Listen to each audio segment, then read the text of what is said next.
Action right side पे wall पे हो रहा है जिसकी वजह से रिएक्शन प्रोड्यूस होता है और बॉडी लेफ्ट साइड पर मूव करती है, और एक्शन की वजह से जो रिएक्शन होगा वो रॉकेट अपवर्ड मूव करेगा।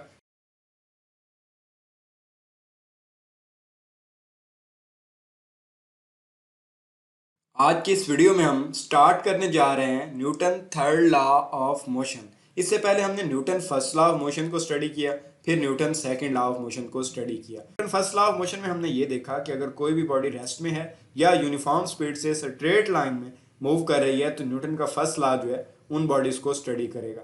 सेकेंड लॉ में हमने ये देखा कि जब किसी भी बॉडी के ऊपर फोर्स अप्लाई की जाती है तो एक्सेलरेशन प्रोड्यूस होता है। तो आज हम जो न्यूटन का थर्ड लॉ पढ़ेंगे इसमें ये देखेंगे कि जब कोई भी बॉडी एक्ट करती है तो उसका रिएक्शन भी जरूर प्रोड्यूस होता है। यहाँ पर एक डायग्राम में आपको नजर आ रहा है, यहाँ पर आपको एक ब्लू बॉल नजर आ रही है। ये जो सामने वॉल नजर आ रही है, ब्लैक कलर की लाइन जो लगी हुई है, ये वॉल है। अब दीवार के ऊपर जैसे ही गेंद लगेगी ये वापस मूव करेगी। दिस मीन्स डैट कि जब एक्शन होगा तो रिएक्शन भी होगा, और एक्शन जितना स्ट्रांग होगा रिएक्शन उतना ही स्ट्रांग होगा। दिस मीन्स कि अगर आप बहुत जोर से गेंद को मारेंगे दीवार के ऊपर तो बहुत जोर से गेंद वापस से।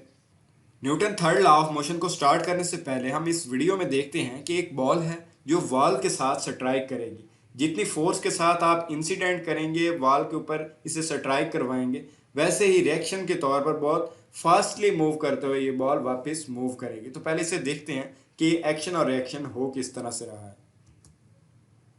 अब आप ये देख सकते हैं कि ये बॉल जाकर वॉल से टकराती है और फिर रिएक्ट के तौर पर वापस आ रही है। एक्शन राइट साइड पे वॉल पे हो रहा है जिसकी वजह से रिएक्शन प्रोड्यूस होता है और बॉडी लेफ्ट साइड पर मूव करती है। मीन्स के एक्शन लेफ्ट टू राइट है और राइट टू लेफ्ट रिएक्शन है। तो हर बॉडी का एक्शन जो होगा उसकी वजह से रिएक्शन भी प्रोड्यूस होता है, और यही न्यूटन का थर्ड लॉ ऑफ मोशन है। This means that to every action there is always equal but opposite reaction.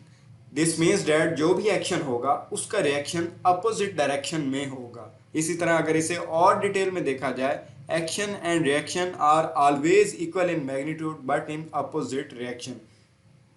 This means कि आप जितनी ज़्यादा फोर्स लगाएंगे बॉल के ऊपर उतनी ही फोर्स के साथ वो बॉडी वापस मूव करेगी।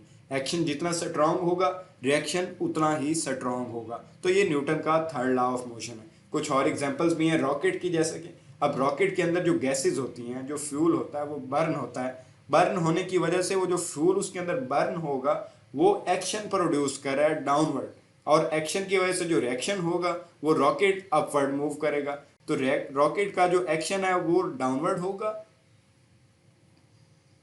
रॉकेट के ऊपर जो एक्शन होगा वो हमेशा डाउनवर्ड होता है, क्योंकि जहाँ पर बर्न हो रही हैं गैसेज या फ्यूल बर्न हो रहा है उसका जो एक्शन है हमेशा डाउनवर्ड ही होता है। उसके रिएक्शन की वजह से क्या होगा, वो रॉकेट अपवर्ड ऊपर की तरफ मूव करेगा, जिसकी वजह से वो लिफ्ट अप होता है और ऊपर मूव करता है। तो वो दरअसल रिएक्शन की वजह से होता है, और ये न्यूटन का थर्ड लॉ ऑफ मोशन है। बालून की भी सेम यही एग्जाम्पल है कि बालून में से जब एयर एस्केप आउट होती है, बाहर की तरफ मूव करती है